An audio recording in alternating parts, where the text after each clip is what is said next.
Hey Danny, how are you? Ricky, Middletown, Connecticut, Long Island.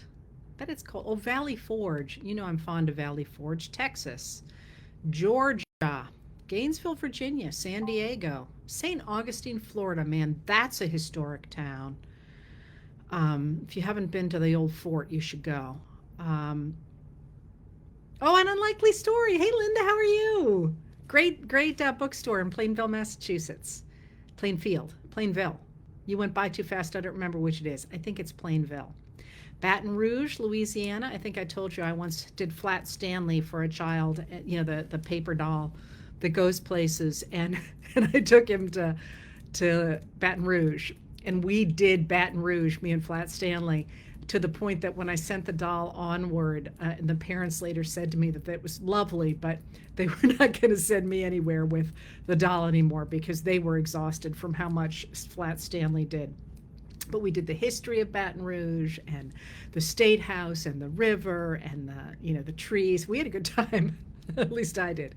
Powell's, wow, and another favorite bookstore. All right, we got a lot of people here, so I'll go ahead and start. Um, there were fewer specific questions than usual this week, and I have to say I didn't spend quite as much time as I normally do because I hadn't had a chance to grocery shop in so long. We were like down to no food at all, so I just got back from the grocery store.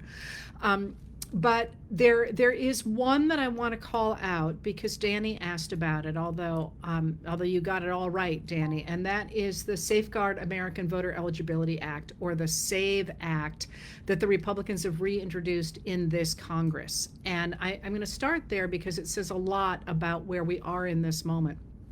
They are putting forward this measure because they insist that our elections are not secure. And what this does is it requires people to produce in-person identification in order to vote, with the argument that this will keep non-citizens from voting. But you need to step back a little bit and see what's going on here. It's already illegal for non-citizens to vote, and they don't. I mean, the amount of voter fraud we have in this country is vanishingly rare. And by voter fraud, I mean the conditions in which an individual tries to vote illegally. If it happens, it's usually a misunderstanding, as in there was a case recently where the person was told by the registrar they could vote, and then it turned out they couldn't. Really, really, really, really rare. I mean, like, you have a much better chance of getting hit by lightning twice than of voter fraud in this country. But what you do have in this country is election fraud, and that's something altogether different. And the focus on voter fraud has really obscured our focus on election fraud, which is when a party uses voter suppression or different kinds of laws to skew the vote in such a way that it benefits them. And this SAVE Act, which sets out to combat voter fraud, is actually a form of election fraud. And what I mean by that is that this measure, by requiring these documents in order to prove you're a citizen, does something really nefarious. And the first of those things is that one of the things you can use is your passport. But about 140 million Americans don't have passports, and it's not easy to get a passport. That is, it's not difficult, but it's expensive and it's very time consuming if you've ever tried to do it. It takes a number of weeks, many weeks, to get a passport. And so it's cumbersome to get one. But here's the other thing, and you saw this, by the way, in Texas a while back if you were watching. There was a specific time Texas did this as well. The other piece of the SAVE Act that is deeply, deeply concerning is that you need to have identification that matches who you are now, matches the name you have now, which makes sense, right? You think, oh, well, of course, it's the name you were given at birth, and you just use your real name. But think about whose legal names change as they get older. Women who get married choose to take their husband's names, and when they do that, they no longer match their birth certificate. So that's about 69 million women in America who could lose the right to vote under this Save Act that they're pushing. Again, there is no problem it's solving. It is creating a problem by making sure that people who are American citizens can't vote. And that kind of brings up the larger thing that I wanted to talk about today, because we're in this mess. It's a constitutional crisis. I read somewhere today where someone said the beginnings of a constitutional crisis. No, we're in a constitutional crisis. And I will tell you more about that. But I think for me, as I step back, because things are coming at us so much all the time, which as they are designed to do to make us exhausted, it helps really to stop being in the pinball machine and think about what our relationship is to our government.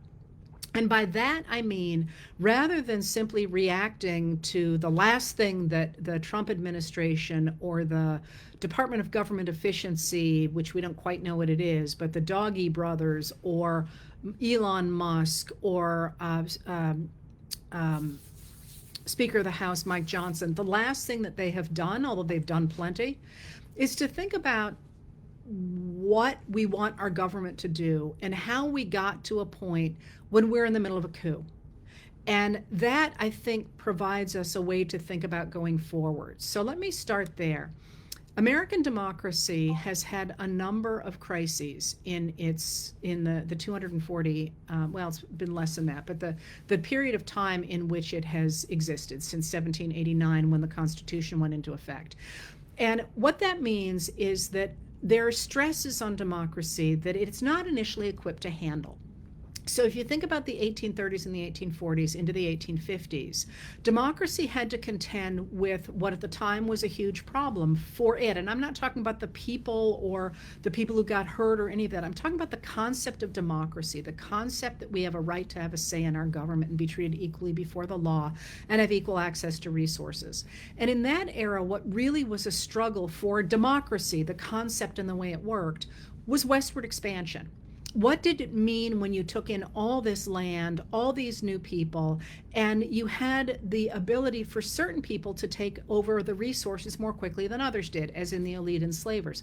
Well, we almost lost our democracy at that point, but during the late 1850s and the 1860s and the 1870s, Americans found ways to make their democracy able to function with these new lands that had come under the purview of the American government during that early period in the 19th century. But then it had to face another crisis, and that next crisis was the crisis of industrialization, because the whole idea of having this government that would protect people's ability to rise to prosperity by guaranteeing they were treated equally before the law, that they had a right to a say in their government, and that they had equal access to resources, that was supposed to make sure that everybody was sort of on a level playing field. But by the 1870s and then the 1880s, it was really clear that once again, some people had monopolized resources much more fully than other people had for one reason or another. And that meant you had the problem of somebody like Andrew Carnegie, who was, crazy rich, operating on the same field as an inner city immigrant or native-born woman, child, worker, male worker, and democracy had to figure out if in fact you could survive that way. And one of the things that President Theodore Roosevelt really articulates and put into place is, no, you can't have a democracy where there are a few incredibly rich guys who monopolize everything, and then everybody else works for them and barely can eat and can't make ends meet and don't get education and don't understand how the world works because they're going to vote and they won't have any idea what they're voting for, and that will destroy democracy. So once again, then we get the progressive era in which people figure out how to make democracy adjust to the rise of large fortunes. We get it again. We get another problem in the 1920s when we get a situation very similar to that, and we get the crash of the economy. And from that, the rebuilding of what we now have as the modern state. in the 1930s. And the real stress is on democracy of globalization, of having to interact with other countries, both in terms of trade and in terms of colonialism and in terms of war, that they had to figure out how to make that work. And now we're in another crisis of democracy, not only here in the United States, but around the world. And that has come from one place that people really recognize that it comes from is the idea that we believed that we, meaning certain leaders in the United States, believed that if you spread capitalism, you would also spread democracy. They did not think those two things could be divorced, and we know now that's wrong, that in fact you can have capitalism without democracy. So that's part of where the problem comes from. But I would argue, and I'm going somewhere with this, by the way, I would argue that the crisis that we are facing in the United States and around the world right now is a crisis of propaganda, of democracy having to grapple with a small group of people who are monopolizing the world, and they are able to do so through lies. And I've talked before about virtual politics, which is, or political technology, which is a political idea that is articulated out of Russia, although personally I don't believe that's where it came from. But the idea that you can make people vote away their democracy essentially by lying to them. There's a number of different pieces to it. There's blackmail, there's getting people to run for office as a member of one party and then switching. There's getting people to challenge someone by the same name so that you siphon off votes for the other candidate and pull them toward a false candidate, and therefore the reactionary right person wins. There's flooding the zone with crap, as Steve Bannon, who's a media guy, puts it, to overwhelm people so they step away from the political arena and turn it over to strongmen or to reactionary authoritarians. Or there is lying. There is propaganda, and controlling the way people think through propaganda by telling them a story that resonates with them, and as a result they begin to do things that don't answer their own needs and their own interests because they are voting based on that lie. It's a lie. We need to call it a lie. And I feel like, as I look at the moment we're in, that's what I am seeing. We are seeing the collapse of American democracy because of the lies that we began to embrace in the 1950s. The idea that a government that works for everybody was actually, according to the lie, redistributing wealth from hardworking white people, at first to black people, after Brown versus Board of Education in 1954 said that segregation in public schools was unconstitutional, but that is going to include brown people, it's going to include religious minorities, it's going to include gender minorities, and it's going to include women as well. That lie, the idea that the heart of America is really that cowboy who does it on his own and who is taking on the empire that is trying to kill his independence, and that is taking wealth away from him to give it to undeserving people. That lie has gotten us now to the point where we are really, there's a small group of people, the MAGA Republicans, who believe that the only way to interact with other individuals, or appear to believe that, is through strongmen, is through this concept of strength and violence and a real denigration of the values of society that have created, as I said last week, real wealth. And by that I don't just mean gold in the bank, I mean education and roads and hospitals and art and better standards of living for people around the world, but certainly I'm thinking of in the United States. And so we're seeing right now the takeover of our society by Elon Musk. With the argument that everything that he is doing is he is destroying waste. But that's a lie. Again, just to emphasize here, he has not produced any evidence that he has cut any waste at all. What he is doing is he is throwing out programs that he personally doesn't agree with. So what we're seeing in this moment is this real destruction of the US government that we have built since the 1930s to make sure people are treated equally before the law, to guarantee that we have a right to have a say in our government, and that we have access to resources to enable us to work hard and to create the kind of life we want. And we are destroying all of that, or Doggy and President Trump are destroying those things as part of this argument that all these things are waste that hurt individuals' ability to be the best they can be.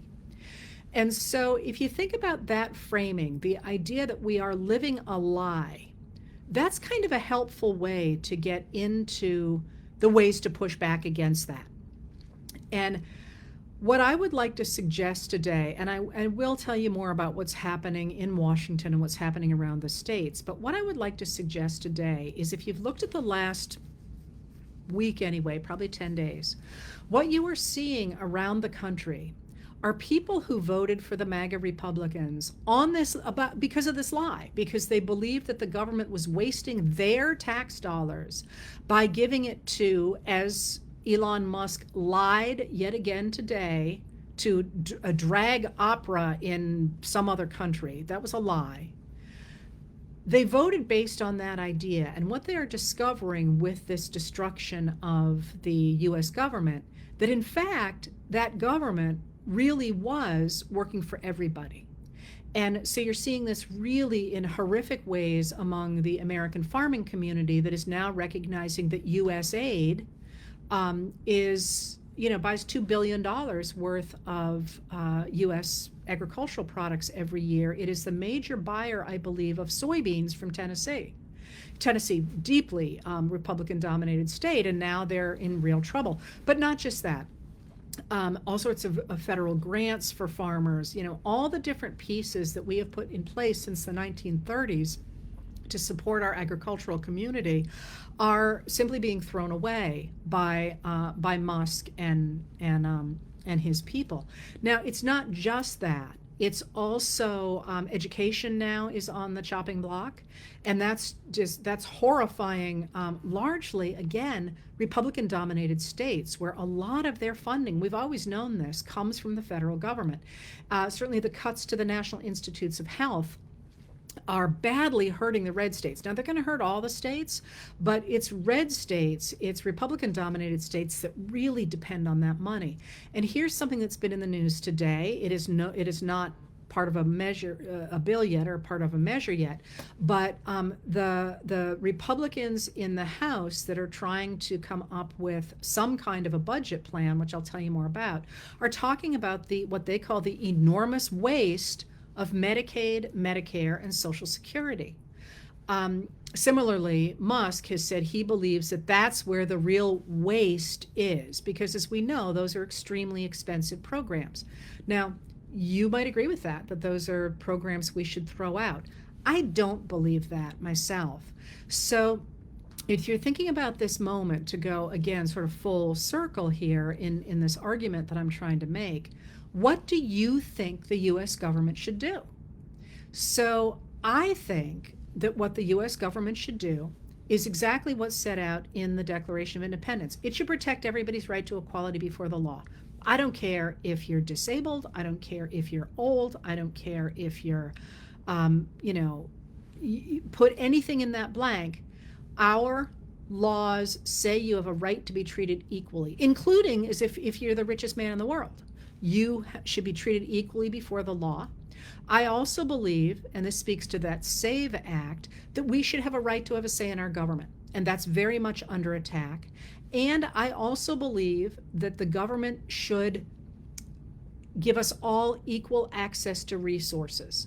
And by that, I don't just mean the ability to get a job. I think we should have equal protection for hiring, but also equal rights to education and to health care, to the things that are the building blocks of enabling people to compete fairly in the United States. And this is straight, by the way, out of Theodore Roosevelt, so I'm hardly being radical here. But what we are seeing right now is the concentration of power among a very small group of people who don't think that that's what government should do. They believe that government should not help ordinary Americans, that that's a waste of money, that that is a waste, that education, all of those things should depend on your income level, the color of your skin, your abilities, any of those different categories that they have put in place, because they really think that they appear to think they are better than the rest of us are, and some of them have said so in writing. And that what we really need to do is concentrate the extraordinary wealth of the American people. Because remember, when we talk about the government, we're talking about ourselves. And when we talk about how wealthy the US government is, we're talking about ourselves. That they think they should concentrate that wealth and make sure that it goes into the hands of a very few people. Now, people like Elon Musk believe they need control over that wealth, and Peter Thiel to some degree, although they shift a little bit as to their ultimate goals. But Elon Musk believes that humanity is going to die out, and a very few lucky, he would say talented people are going to be able to go and colonize other planets as the rest of us die behind here on Earth. And in order for him to be able to make that happen, to be one of those people, he needs the wealth of the United States government and the power of Earth to do that. That's his vision. Maybe it's your vision. It's not my vision. So the whole reason I set all that up was because when you're thinking about this moment and people are so frightened, we have to stop letting that small group of people define the way we think about the country and define the way we talk about it. So again, people are sending me stuff all the time from their brother-in-law, their uncle, whomever, saying, or even some of their members of Congress saying it's absolutely not true. It's a leftist lie that the Department of Government Efficiency has broken into the U.S. payment system in the Treasury, and that is a lie. They have, at least if you're going to believe the courts, the investigators, the people who are talking about these things. So we need to stop believing in the lie and pushing back against the lie with the truth. And by that, I would start with the idea that what Elon Musk is doing is cutting waste. There has been no evidence that he has found any waste at all. And courts have said that. What he is doing is cutting things he doesn't like. And, as people like me keep saying, the Republicans have controlled the House of Representatives, the Senate, the White House, and the Supreme Court. If they had the support to make the cuts that Musk is doing, they could do that. But they're not doing it because they are so bitterly divided themselves over these things that they would rather have him do it. And what you're seeing here are the most extreme MAGA Republicans going, oh, I like what he's doing because he's cutting waste. And the other ones keeping their mouth shut because they know it's really unpopular. And it's going to be more unpopular as this month and the next plays out, because if in fact they cut Medicaid the way they are talking about, what a lot of people don't think about when they think about government programs is the true trickle-down effect they have. That is, you might be upset if the elderly person in your life loses Medicaid, which is a lot of what supports nursing homes. But nursing homes also depend on that money. So if those things stop coming, if that money stops coming through, those facilities could end. And that means that even if your grandmother is not a Medicaid recipient, you will not have that service for your relative. And I think you're seeing this all over as you are watching in just the last few days, the economy really starting to falter, small businesses deciding they're not going to make capital investments any longer, that they're very concerned about economic stagnation and even recession and possibly depression, because once you take all this money out of the US economy, money that does things like, keeps our farmers able to produce things, keeps our weather systems going, keeps cancer research going. Once you pull all that out, all those people lose jobs, and all the effects of the multipliers of that money are going to disappear. So when Musk talks about waste, stop accepting that. He is not talking about waste. He is literally that death panel that Republicans talked about when they were trying to kill the Affordable Care Act or Obamacare back in 2010 and in the years after 2010 that made it so impossible. He is literally defunding cancer research. That's what the National Institutes of Health spends most of its money on, cancer research. So instead of saying, yes, I love the cuts in this waste, as I'm hearing from some people, literally from one person who works in a hospital, show me the waste, because he's not saying that. He's saying he thinks it's waste. These are programs, of course, that Congress has put in place, and instead what we are seeing is the decimation of the people's government, which is what we need to be framing it as, and we need to be protecting. All right, so let me go into a little more about what is happening at the national level. So I keep saying we're in a constitutional crisis, and we are. And I left my soda on the other side of the room, I guess. What I mean by that is this. I'm going to reiterate this. I keep saying this, and apparently even some Congress people don't understand it. The way our Constitution is written, the power in the Constitution comes from the people. It starts out, we the people. So we give our power to an elected set of representatives in order to create laws for us. And that's why we get to reelect them all the time, because if we don't like what they're doing, we're supposed to be able to grab them back and say, no, we don't want you. We want to try someone else. So we give our power to the government. And the Constitution sets up how that's going to happen. The first article of the Constitution, it's called Article 1. It's got a whole bunch of subsections, and that sets up how we write our laws. It's the Congress that writes our laws, and the House of Representatives is reelected every 2 years. Everybody comes up for election every 2 years, so it'll be close to us. And they are the House of Representatives is the only body that is able to initiate revenue measures. Nobody else can do it. It's the House of Representatives. They write laws, or the Senate writes laws if they're not about revenue, and then once they pass through their house, they have to pass through the other house. Once a measure passes both the House and the Senate turns over 1/3 of it every 2 years. It can turn over in full every 6 years, although it doesn't. People stay in the Senate forever.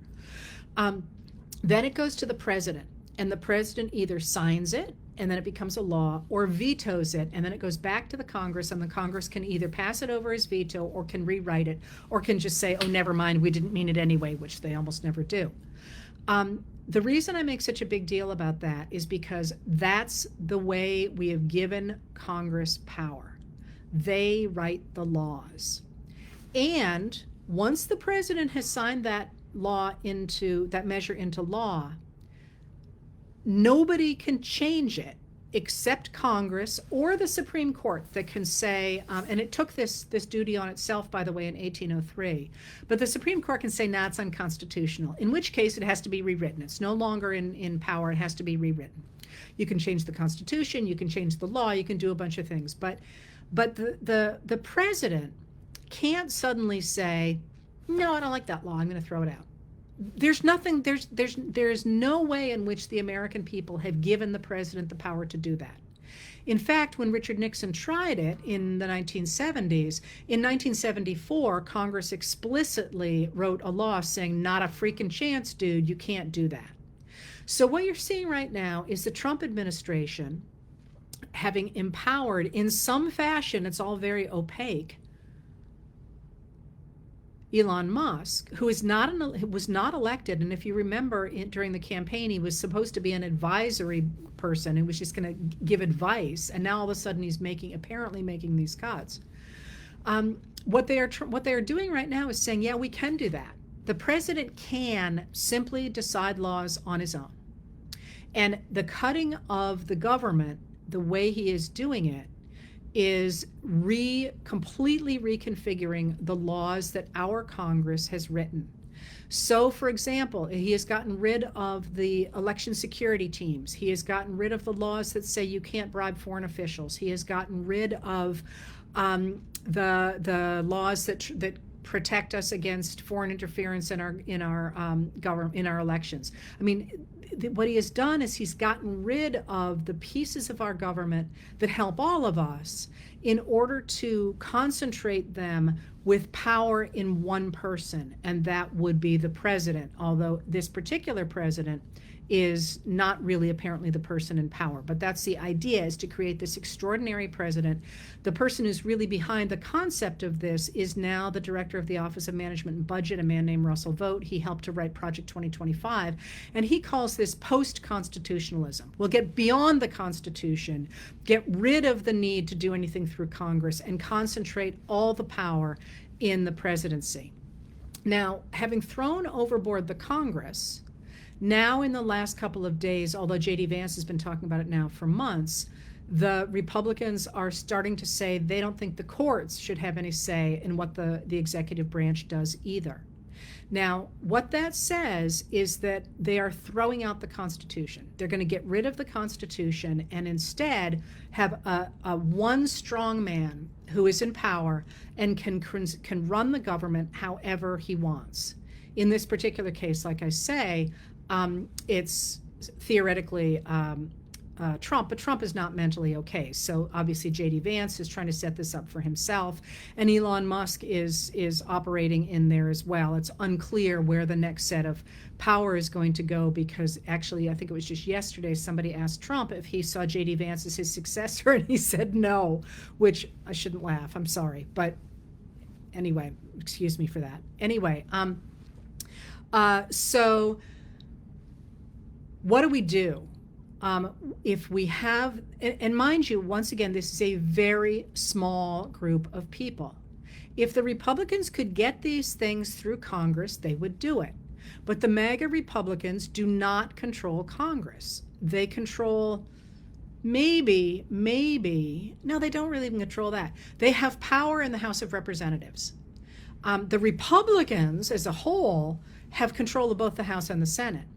But they know, until, what did somebody say? Until a couple of weeks ago, people like Senator Tom Cotton of Arkansas were gung-ho for USAID, the Agency for International Development, recognizing how incredibly important it is.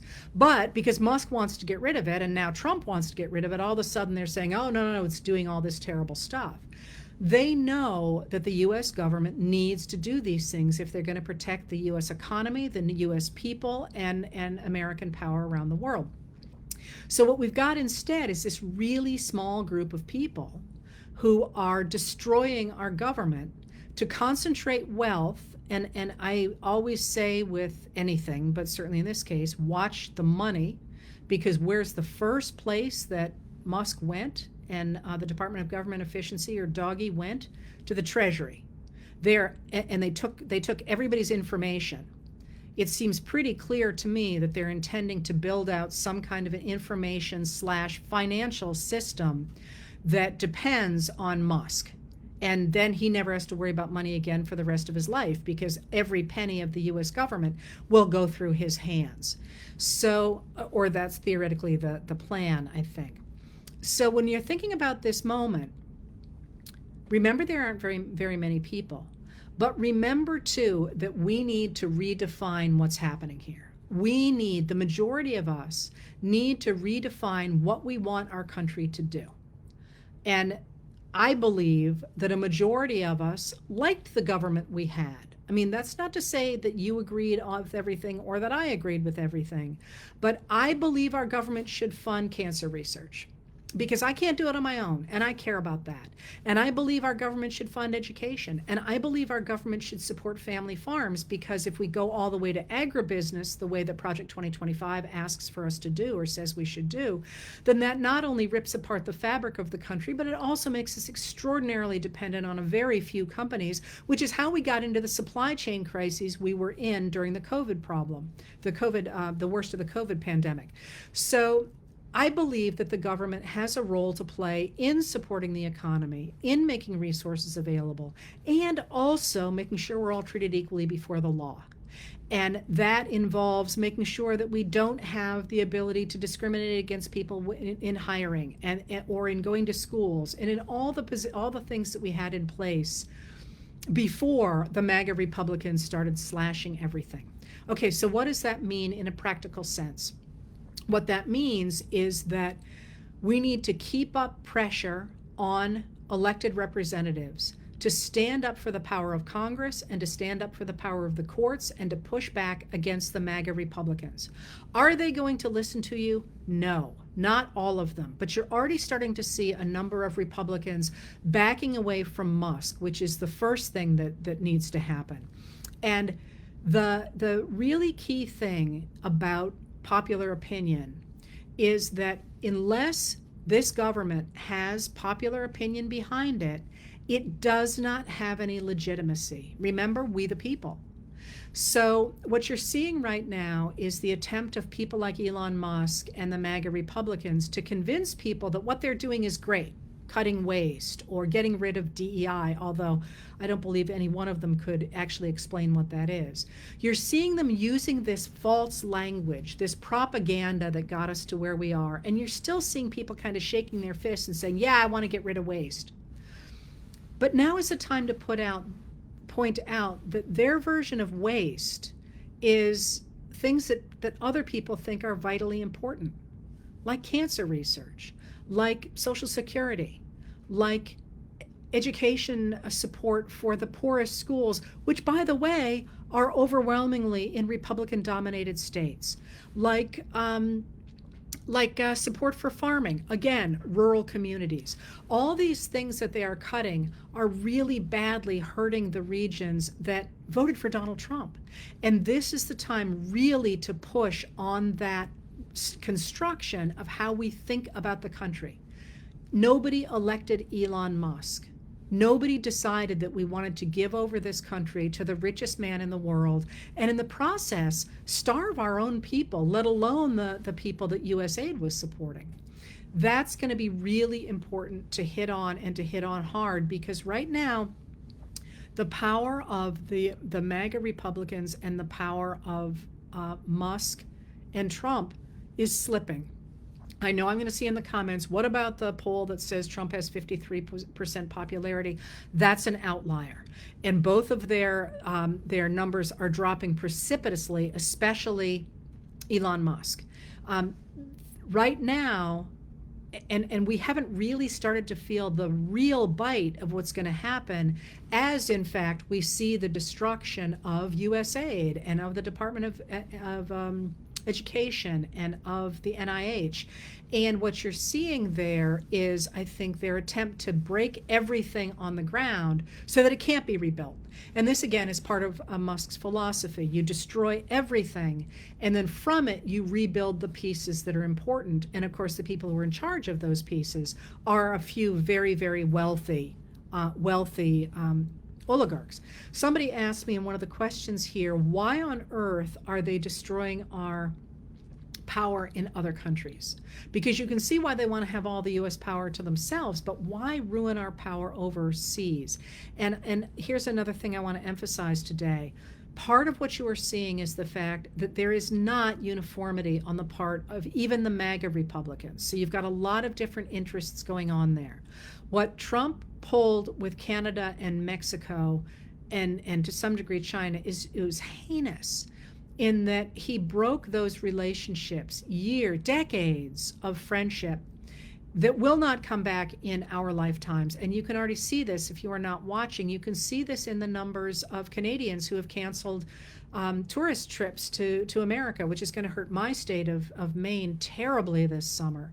And you've also seen it in the fact that already both Mexico and Canada are making bilateral trade agreements with other countries than the U.S. They say, we can't take the risk any longer of you deciding not to take our products and us having to tariff your soybeans and so on. So instead, I think it's Canada just did a deal, I believe it was with Ecuador, simply cutting out the U.S. product that had filled that need in Canada. That was Trump, I think, trying to exercise the idea that he could do whatever he wanted. He'd been told not to do tariffs. He often does that sort of oppositional defiant disorder thing where he goes, you can't make me do anything. And so he goes ahead and does it. Those tariffs went on and off in less than 24 hours. They actually never took effect, but he threatened and took them off in less than 24 hours. But the damage has been huge. Now, there's other things going on, though, than that, and the destruction of the power there. It's a little unclear. A lot is opaque. I've talked to you about this before, but it certainly seems as if the reason that Musk went after U.S. aid is because U.S. aid was looking into the fact that, do you remember when the war first broke out, when Russia invaded Ukraine, and Musk talked about how he was giving his Starlink satellites to the Ukrainians? Well, he didn't give them to the Ukrainians. USAID bought them. But if you remember, there were a couple of really crucial moments when the Starlink went down and the Ukrainians were operating blind because Starlink went down. Well, it appears that USAID was looking into that. And now, of course, there is no USAID to do that. And that, it could be that we lost USAID because Elon Musk did not want that looked into. So that could be what's going on there. But then there's also China. I mean, I think you're going to see a lot of the attempt of people like Elon Musk to ally with China because it's such a huge market for him. And because he really, his biggest factory is in China. And it's China. It could be nationalized tomorrow if they wanted it to. And I'm exaggerating, it couldn't literally be done tomorrow. But he needs to stay on the good side of China. So if that means doing things like getting rid of U.S. aid, which has been a huge hedge around the world of American soft power that China really would love to take over. If that means getting rid of U.S. aid so China can go in and take over where the U.S. is pulled back, it's a win-win for him. So I think you're going to see a lot of jockeying among the different groups of people in MAGA itself who want different things from different countries. But again, instead of worrying a lot about that, what do we want? What do we Americans want from our government? And that's really worth hanging on to as we define what this new period is going to look like going forward. Because again, I like our government, and I feel like we haven't said enough of that lately. When, the real kicker for me, I said this before, and one of the reasons I highlighted Mr. Grimkowski was because I can't live without NOAA, without the national organization that looks at our wind and our weather and our oceans and our climate, because that's part of my everyday life. And the idea that they're going to start charging for it and we're going to see how it, how this works. And I'm quite fond of the FAA, the Federal Aviation Administration, because I like it when our planes don't fall out of the sky.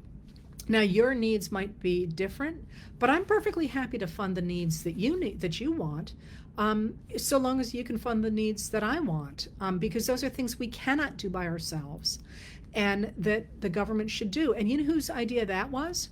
Abraham Lincoln's. It's Abraham Lincoln who first begins to articulate the idea that the role of the government is to do the things that people can't do individually, but can do as a group, sort of an early form of crowdsourcing.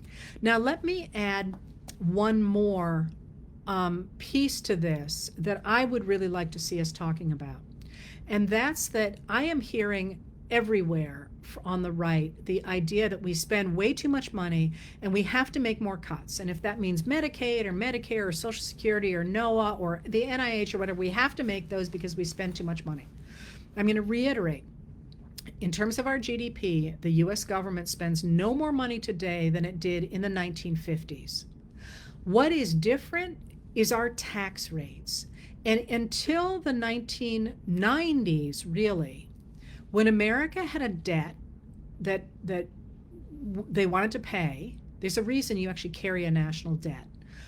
But the budget was operating in the red and we wanted to pay down the debt. You know what we did? We taxed people with money. And this was not controversial. It was a given. If the U.S. went to war, it had to tax people.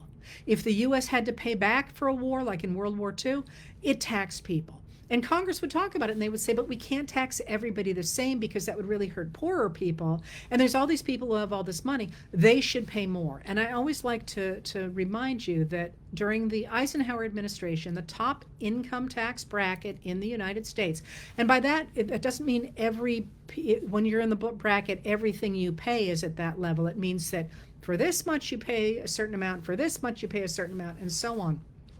The top tax bracket under Eisenhower in the 1950s was 91%.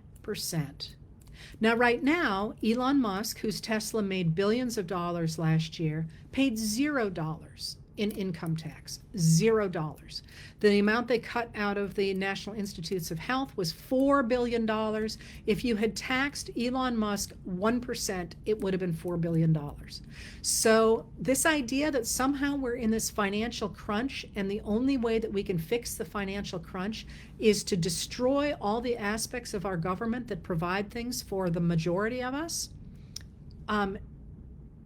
in order to make sure that a very few people can walk away with a whole bunch of money, that's completely antithetical to what the U.S. government ever stood for. All right, so you're asking more questions here let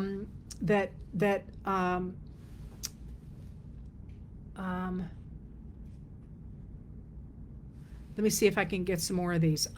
So if that's the crisis that we're in, and that's one of the ways to push back, one of the other things to be watching right now that I'm seeing references to, and again, the language is really important here. People, especially on the right, are trying to say that the Democrats are about to shut down the government. Call it out. That is not what's going on here. The Republicans have control of the House, the Senate, the White House, and the Supreme Court. They can do anything they want. They really could do anything they want, with some limits. The thing about the upcoming budget crisis is that they're doing it under what's called reconciliation, which means they can do it with 50 votes, so the Democrats can't filibuster. On other things, the Democrats could filibuster in the Senate. But what's happening is that the Republicans in the House of Representatives, but also in the Senate, are so bitterly divided that they cannot agree on how to fund the government. And so in order to get a measure through the House, even though they've got a majority of the votes, the Speaker of the House, Mike Johnson, who's a Republican of Louisiana, will need to get Democratic votes in order to do that. And the Democrats aren't quite sure what they should do because they don't want to shut down the government. But by the same token, they don't want to continue to let it go on the way it is. So what they're starting to say is, hey, listen, not our circus, not our monkeys. You have the majority. You guys work this out and you pass this law. Don't dump it on us to try and save you the way that the Republicans had to do for the past 2 years. If you remember, Mike Johnson could never get a measure through his own party. He had to rely on Democrats to fund the government. And so the issue at stake here is that what Trump wants more than anything is a massive tax cut for the wealthy and corporations, because the 2017 tax cut runs out in 2025, and he wants to re-up that for the very wealthy and for billionaires. But that's estimated to cost like $4.3 trillion over the next 10 years, and the extreme MAGAs are like, no, you can't add more to the debt because this is what we're trying to get rid of. And that's where the calls for cutting Medicare and Medicaid and so on are coming from. But Trump doesn't want to cut those things because he recognizes how unpopular they would be. So what they're hoping to do is to force the Democrats to vote for the tax cuts in order to keep the government functioning. So the Democrats might very well say no. So when you hear that the Democrats are shutting down the government, that's that same language that is a lie. The idea that the Democrats are always blamed for everything and the Republicans are all the good guys. We got to stop that. And this is not about partisanship, by the way, although it's being expressed in partisan ways. We're literally talking about lies versus the truth. And one of the things that I think I'm going to write for President's Day, I haven't decided yet, but it astonishes me that we are in a period when the Republicans are simply lying to people. And it's been going on for a while now, but I still see this every day in my inbox. People send me things and they say, oh my God, is this true? And the answer is always no. They are lying to you.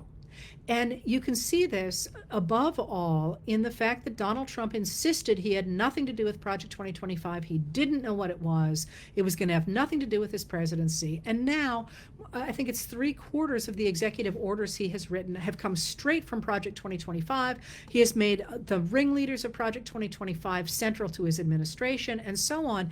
And nobody is sort of looking at him and going, you lied to us. We're never going to believe another thing you said. Instead, they're sitting here going, oh, well, we kind of expected it. Or Pam Bondi, who insisted she would not use the Department of Justice in order to get revenge on enemies.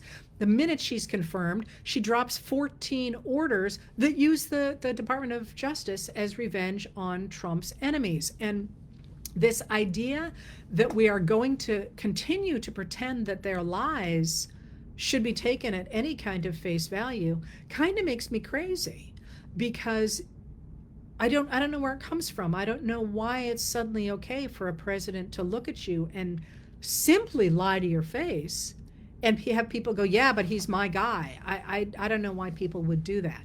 So looking at where we are, when you hear things like that, and it is important to understand them for sure, but your first assumption at this point ought to be that MAGA Republicans are lying to you, because that's what they do, and that the Democrats are telling you the truth. Now, you can look into those things and see whether or not it's true, but every study will tell you that the people who lie are the reactionary right wing. And I'm not talking about the centrists, and I'm not talking about the liberals, and this is, once again, to be clear, the vast majority of Americans, whether they vote Republican or Democrat, are liberals. That is, they believe the government has a role to play in all the things that I just articulated: equality before the law, right to a say in your government, and equal access to resources. People on the far right disagree with that and want to destroy American democracy, liberal democracy, in order to put in place a dictator. Those are the people who are currently destroying our country. The far left also disagrees with the concepts of liberal democracy, because they believe it has been so tainted by race, class, and gender that it can never actually allow people equality. And so they also think it should be torn down.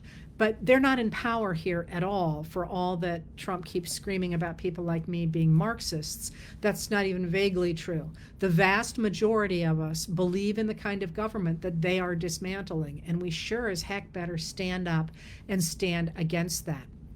All right, so where am I going to leave you with this? Because what I'm suggesting here is not just piecemeal pushback.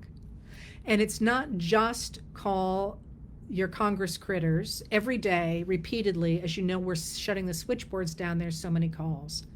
It's not only flooding social media. It's not only participating in Indivisible, Red, Wine, and Blue, the card campaign, all the different places that you can push back.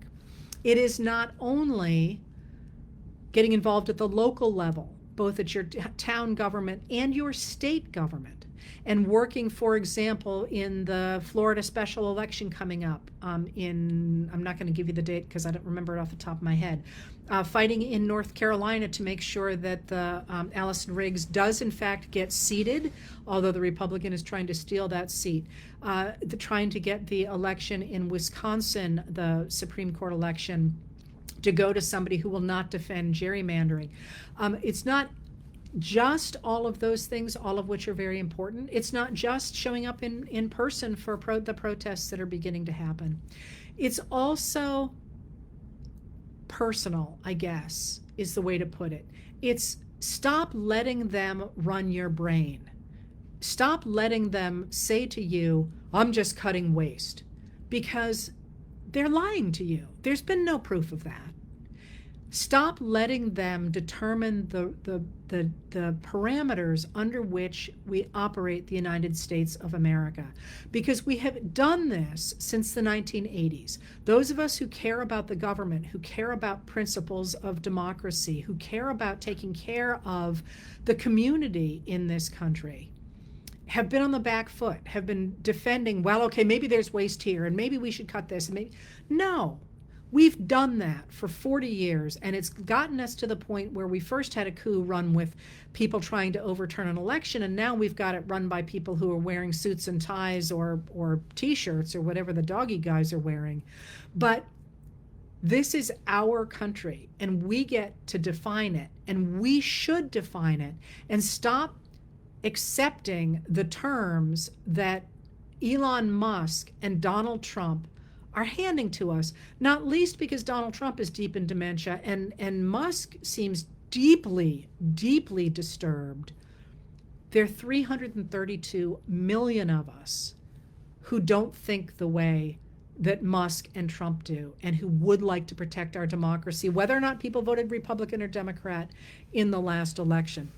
So I guess when I'm thinking about how to approach this moment, which is so frightening in so many ways, and believe me, I get it. I mean, I really get it. And it's coming at you so fast, you don't know what to do, and you keep thinking everything is going to hell in a handbasket. Our democracy is not lost. It really is not. And you know how I know that? Because I can do this. You know, I couldn't have done this in Assad's Syria. I couldn't do this in many countries that are run by a dictator. But we could get there, and we could get there quickly. But we still have the power to define ourselves, the way we think about our society, and we have the power still to define our government. Because when Trump and Musk lose the ability to say that they have we the people behind them, this is why they keep talking about a mandate, which they did not have. More people voted for somebody other than Donald Trump than voted for him, and his popularity and Musk's both are plunging. That's why they keep talking about a mandate, is because they want to be able to say they have the mandate to do this. They do not have the mandate to do this. And to the degree we can take that away from them, say, no, we did not sign up for 19 to 24-year-olds to have access to our personal information, including our bank accounts and our social security numbers, biggest breach in human history of data. We did not sign up for this tech guy to decide he was going to run our lives by AI and to get control over the United States financial system. The degree to which we take that back and say, no, this is not our country, and we support each other in the things that we do care about, weather, climate change, gun violence, education, cancer research. That's when we change the way people think about this country. And right now, for all as scary as it is, for the first time in a long time, people who kept saying that they wouldn't, they would never take away Social Security, would never take away food support, would never take any of these things, are really having to grapple with the fact that's exactly what is happening. And now is the time to say, we don't want to turn this country over to an oligarchy. We don't want to turn this country over to a dictator. We don't want to turn this country over to a strongman. We want the United States of America to be for American citizens what it has been since the 1930s, and to insist upon taking that back. I don't really have a lot more to say to you, because again, it's just everything is such a ping pong ball right now. You can read me at night, of course, as you know. I don't know, people apparently didn't know I also read the letters as a podcast. Everything I do is free. But it's going to be a bad week. And people are going to be hurt. And it's important to empathize with them. It's also really important to call out what a very few people, including an unelected tech bro, is doing to millions of human beings around the world, but certainly to people here at home, and to insist that this is not the government we want, and to make damn sure your congresspeople, your state representatives, your local representatives, your friends, everybody hears that. Because if we don't protect the United States of America now, we may not have the ability to do that pretty quickly.